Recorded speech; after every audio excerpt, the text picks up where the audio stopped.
Media के लोग भी देखो भाई, ये देश रहेगा, संस्था रहेगा तो आपका भी रेडियो चलेगा, आपका भी फोकस चलेगा। सब न्यूज तो हम ही लोग देते हैं।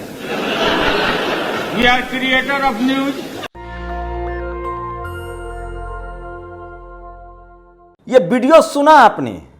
ये संसद में इस देश के सबसे बड़े नेता लालू प्रसाद यादव का बयान है। लेकिन ये तो कुछ भी नहीं है।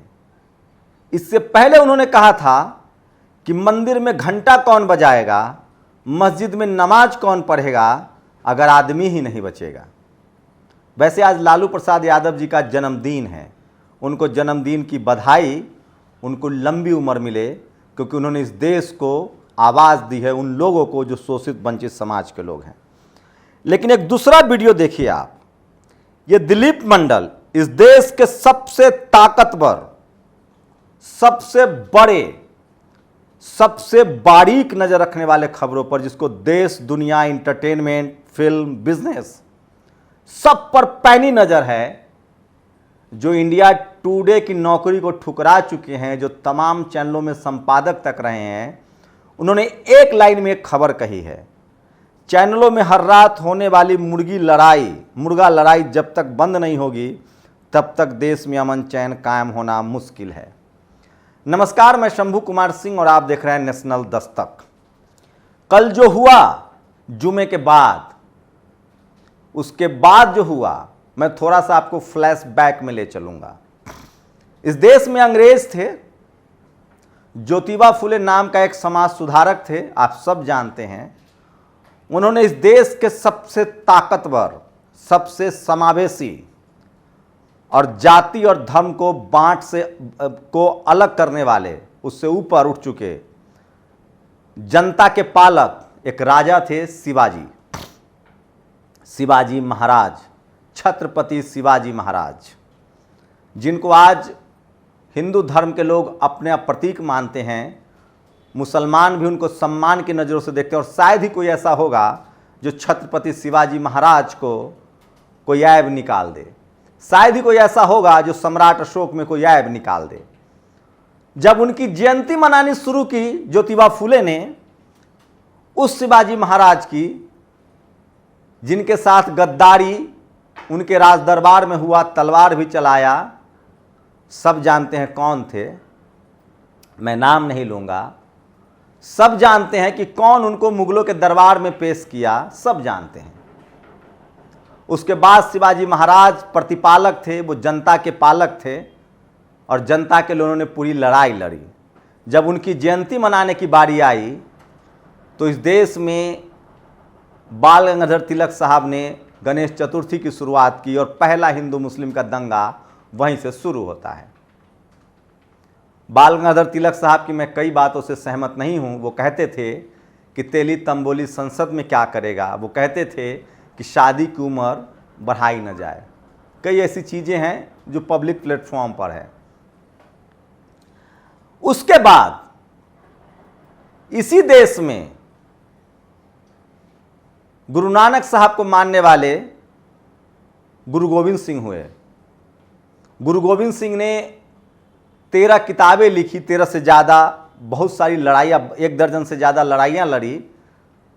कौन सी लड़ाई लड़ी उन्होंने? जो लोग जनता पर अत्याचार करते थे, जो राजा, उनके खिलाफ लड़ी। उसमें सिर्फ एक लड़ाई मुगलों के खिलाफ थी, बाकी पता कीजिए किनके खिलाफ थी। क्या शानदार राजा थे वो। इसी देश में थोड़ा सा और फ्लैशबैक में ले चलूँगा, 1-2। गुरु नानक, कबीर, रविदास, राजा राम मोहन राय, रनाडे, ये तमाम लोग अंग्रेजों के दौर में हुए। बाबा साहब की बात आप सब जानते हैं। अब आता हूं सीधे देश की आज़ादी के बाद। देश की आज़ादी का दौर था, हिंदू मुसलमान पूरे देश में भड़काया गया। तब भी डॉक्टर अंबेडकर ने, चाहे वो मोहम्मद अली जिन्ना हो या सावरकर हो, भारत को बांटने की बात का उन्होंने बिल्कुल खिलाफत किया। उन्होंने कहा कि मैं भारत के बंटवारे के पक्ष में नहीं हूं, और अगर बंटवारा होता है तो फिर सब कुछ ठीक हो जाए। लेकिन जब देश बट भी गया तो भी इसकी किस्मत नहीं बदली। उस समय जो हुआ वो तो हुआ, लेकिन उसके बाद एक संविधान बना लोगों ने कॉन्स्टिट्यूएंट डिबेट हुआ और बात हुई कि इस देश की अखंडता, इस देश की एकता और इस देश का संविधान सबसे सर्वोपरि होगा। उसके बाद तमाम तरह के समझौते हुए, तमाम तरह की बातें हुई। इस देश के नागरिकों को एक करने के लिए जो कबीलों में बटा हुआ था, जो रजवाड़ों में बटा हुआ था, एक मुल्क बनाने की कोशिश हुई। जिनको सत्ता में आना था सत्ता में आए, लेकिन उसके बाद क्या हुआ सोचिए। आज जो लोग सोशल मीडिया पर कह रहे हैं कि मुसलमानों ने दंगे भड़काए हैं, है मुट्ठी भर लोग होंगे कुछ जो प्रोटेस्ट में पत्थरबाजी कर रहे होंगे। आज टीवी और अखबार इसको बदनाम कर रहा है। जो मैं वहीं आ रहा हूं जो लालू यादव का वीडियो दिखाया था। अब मैं आपको आगे ले चलता हूं, मैं ज्यादा दूर नहीं जाऊंगा। मैं आपको पिछले 15 साल की कहानी बताऊंगा, जब से टीवी और अखबार का प्रादुर्भाव हुआ है। वाजपेयी की सरकार थी, टीवी अपने सवाब पर था, प्रमोद महाजन ब्रॉडकास्टिंग मिनिस्टर थे, तब हम लोग मीडिया के छात्र थे, आज भी छात्र हैं। साइनिंग इंडिया का नारा आया, बहुत शानदार नारा। वाजपेयी जी चुनाव हार गए। मायावती जी केंद्र में थी, उनकी जमकर आलोचना हुई पार्क बनाने के लिए। मायावती यूपी की चुनाव हार गई।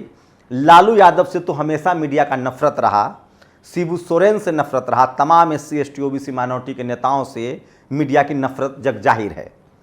तमाम SC ST OBC माइनॉरिटी के नेताओं से मीडिया का नफरत जग जाहिर है। सोचिए, जिस SC ST OBC माइनॉरिटी और किसान जातियों से मीडिया का नफरत जग जाहिर है, उस समाज से कितना नफरत करता है उसकी एक वानगी दिखाता हूं। इस देश में बैंसला साहब अब नहीं रहे। गुर्जरों का आंदोलन हुआ आरक्षण के लिए। राजस्थान में वसुंधरा की सरकार थी, 40 से ज्यादा गुर्जरों को गोली मार दी गई। इस देश की मीडिया ने पूरे देश को खड़ा कर दिया गुर्जर समाज के खिलाफ। वो गुर्जर समाज जो सबसे ज्यादा मेहनत कश है, किसान जातियां हैं, लोगों का पेट पालता है। इस देश की मीडिया ने उस समय मुसलमानों को और गैर गुर्जर के अलावा तमाम हिंदुओं को भी उसके खिलाफ खड़ा कर दिया।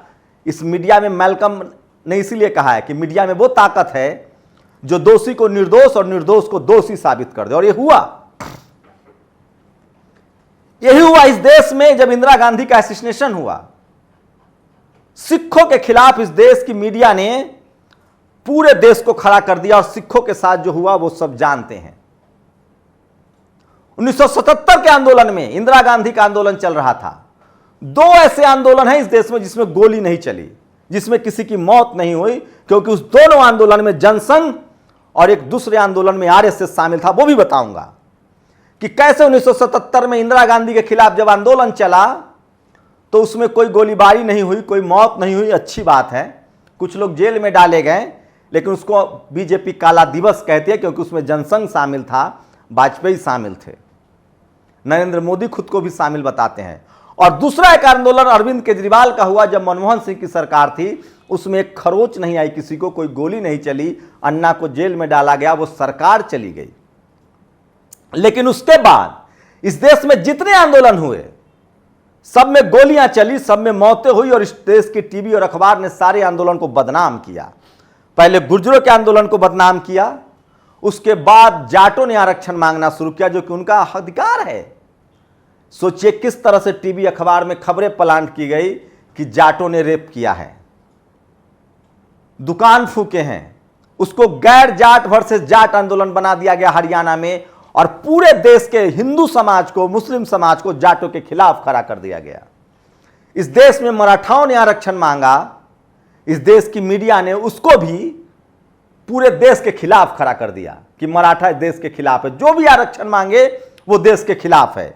लेकिन 10% इकोनॉमिक वीकर सेक्शन, जिसको हम लोग सुदाम आरक्षण कहते हैं, रात भर में एक दिन में पारित हो गया। इस मीडिया ने आरक्षण को खराब नहीं कहा। इस देश में OBC कमीशन लागू हुआ, इस देश की जातिवादी, मनुवादी, ब्राह्मणवादी मीडिया ने उसको देश के खिलाफ खड़ा कर दिया। एक युवक ने आग लगा ली जो खुद OBC कम्युनिटी से था, गोस्वामी। लेख लिखे गए, अखबार टीवी में दिखाया गया। जब भी SC ST OBC माइनॉरिटी और किसान जातियों के हक अधिकार की बात आती है, यह मीडिया उसके खिलाफ खड़ा हो जाता है। कोई नई बात नहीं है जो आज 20 करोड़ मुसलमानों को कटघरे में खड़ा किया जा रहा है। मैं बता रहा हूं, मराठाओं को कटघरे में खड़ा किया गया, जाटों को कटघरे में खड़ा किया गया मीडिया के द्वारा, गुर्जरों को कटघरे में खड़ा किया गया। और वो 2 अप्रैल का दिन जब इस देश का 20 crore schedule caste SC/ST act बचाने के लिए खड़ा हुआ तो उनके 12 युवाओं की गोली मार के हत्या कर दी गई और उसको उपद्रवी कह दिया गया। इस देश के आदिवासियों को इसी देश की मीडिया नक्सलवादी कहती है। इस देश के मुसलमानों को इसी देश की मीडिया आतंकवादी कहती है सिर्फ पकड़े जाने पर। मैं फिर कह रहा हूं, आपको समझना पड़ेगा कि कौन लोग हैं टीवी और अखबार में बैठे हुए जो बारी बारी से कभी सिखों के खिलाफ थे, कभी मराठों के खिलाफ थे। मैं तो एक भूल ही गया, गुजरात का पटेल हार्दिक पटेल जब आरक्षण मांग रहे थे वहां भी गोलियां चली, दर्जन भर लोग मारे गए और वहां उस समय की मीडिया ने पूरे पटेलों के खिलाफ देश को खड़ा कर दिया।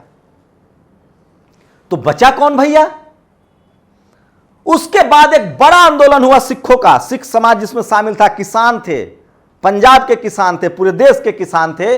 मीडिया ने उसको खालिस्तानी साबित कर दिया। 1 साल तक बैठे रहे, 700 लोगों की मौत हुई और प्रधानमंत्री को बाद में बिल वापस लेना पड़ा। लेकिन मीडिया किसके साथ थी यह बताइए। आज वही मीडिया इस देश के 20 करोड़ मुसलमानों को पत्थरबाज कह रही है। और इसलिए लालू यादव कहते हैं कि ये टीवी अखबार वाला देश नहीं रहेगा, संविधान नहीं रहेगा, संसद नहीं रहेगा तो कैसे चलेगा। और कौन लोग हैं इस टीवी अखबार में बैठे हुए, आपको समझना पड़ेगा। इसीलिए हम लोग डाइवर्सिटी की मांग करते हैं। 1960 के दशक में अमेरिका में हो चुका है, वहां टीवी के अखबार ब्लैक लोगों के पास नहीं था, वहां के श्वेत लोग बहुत उपद्रव फैलाते थे। मैं फिर से एक बार मोहम्मद अली का वो कोट करूंगा, जब कहा गया कि वियतनाम युद्ध में सबको शामिल होना है तो मोहम्मद अली ने कहा था कि मैं उन अनजान लोगों को क्यों मारने जाऊं जिनको मैं जानता नहीं, मैं पहले उनको मारूंगा जिन्होंने हमें रंग के आधार पर शोषण किया है। तो सोचिए, इस देश की मीडिया आज मुसलमानों के साथ खड़ी है, मुसलमानों के विरोध में खड़ी है। अगर उस मीडिया ने नुपुर शर्मा को जगह नहीं दी होती तो ये स्थिति न बनती। पिछले 8 सालों से जब से बीजेपी आई है, मुसलमानों को लगातार हिंदू मुस्लिम टारगेट किया जाता है। तो सोचिए, इस देश में 2 ही ऐसे आंदोलन हुए जिसके पक्ष में मीडिया खड़ी थी, क्योंकि एक में आरएसएस का योगदान था जो अन्ना आंदोलन था, और जयप्रकाश का आंदोलन जिसमें जनसंघ शामिल था। उसके बाद इस देश में जितने आंदोलन होते हैं उसमें गोलियां चलती हैं, लोगों की मौत होती है और वो कम्युनिटी देश विरोधी घोषित कर दिया जाता है। चाहे वो जाटों का आंदोलन हो, चाहे वो सिखों का आंदोलन हो, चाहे वो किसानों का आंदोलन हो, चाहे वो मराठाओं का आंदोलन हो, चाहे वो पटेलों का आंदोलन हो, चाहे वो शेड्यूल कास्ट का आंदोलन हो, चाहे वो आदिवासियों का आंदोलन हो। और इसकी वजह इस देश में जो मीडिया है, media, bureaucracy, judiciary, college, university और बिजनेस में वो लोग बैठे हुए हैं जो जातिवादी हैं, मनुवादी हैं, ब्राह्मणवादी है। जब तक यहां डाइवर्सिटी नहीं होगी, जब तक सबकी भागीदारी नहीं होगी, इस देश में यूनिटी बन ही नहीं सकती। और जो मीडिया है इस देश का, जो जातिवादी, मनुवादी, ब्राह्मणवादी लोग हैं, वो दरअसल इस देश के संविधान के खिलाफ हैं। और इसीलिए वो किसी एक बात को उस पूरी कम्युनिटी से जोड़ देते हैं। जाटों का प्रदर्शन पूरा जाट उपद्रवी है, गुर्जरों का प्रदर्शन पूरे गुर्जर गुंडा हैं, शेड्यूल कास्ट का प्रदर्शन पूरे शेड्यूल कास्ट उपद्रवी हैं, आदिवासियों का प्रदर्शन पूरे आदिवासी नक्सलवादी है, मुसलमानों का प्रदर्शन पूरे मुसलमान नक्सल आतंकवादी हैं। ये कौन कहता है? और सबको बारी बारी से मारा जाता है।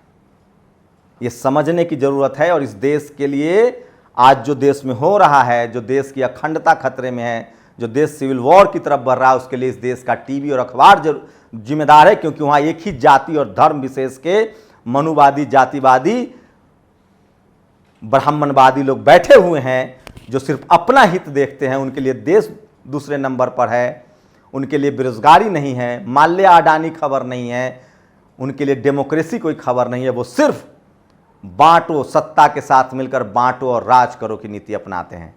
हाँ, वो सत्ता के खिलाफ तभी सवाल पूछते हैं जब इस देश का कोई शोषित वंचित समाज, SC ST OBC माइनॉरिटी, किसान इस देश में सवाल करने लगे या सत्ता में चला जाए।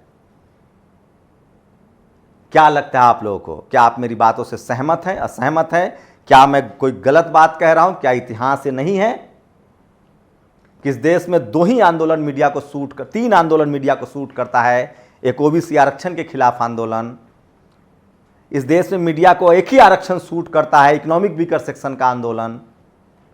इस देश में मीडिया को एक ही आंदोलन सूट करता है, अन्ना का आंदोलन। इस देश में मीडिया को एक ही आंदोलन सूट किया, जयप्रकाश का आंदोलन, क्योंकि सब में बीजेपी की भागीदारी थी। लेकिन इस देश में मराठा, जाट, गुर्जर, पटेल, आदिवासी, पिछड़े, दलित, मुसलमान जब कोई प्रोटेस्ट करे, आंदोलन करे, तो उसको आतंकवादी, देश विरोधी, देश तोड़ने वाला बताया जाता है, क्योंकि उनके पास टीवी और अखबार नहीं है। मैं फिर कहूंगा कि क्या हम जान के डर से ईमान की बात नहीं करेंगे? इस देश में आज जो हिंदू मुस्लिम है, जो बेरोजगारी है, इसके लिए अगर कोई दोषी है तो इस देश की जातिवादी, मनुवादी, ब्राह्मणवादी मीडिया, क्योंकि जब तक वहाँ डाइवर्सिटी नहीं होगी या उसको बंद नहीं कराया जाएगा, इस देश को खतरा है इस देश की मीडिया से। आपकी क्या प्रतिक्रिया? अपनी प्रतिक्रिया जरूर दीजिए। शुक्रिया। नेशनल दस्तक की आपसे गुजारिश है कि अगर इसको बचाना चाहते हैं तो नेशनल दस्तक को सब्सक्राइब करने के लिए रेड कलर के सब्सक्राइब बटन को दबाएं, फिर बेल आइकन की घंटी दबाएं। नेशनल दस्तक को बचाने के लिए बहुत जरूरी है कि हर खबर को शेयर करें, लाइक करें, कमेंट जरूर करें।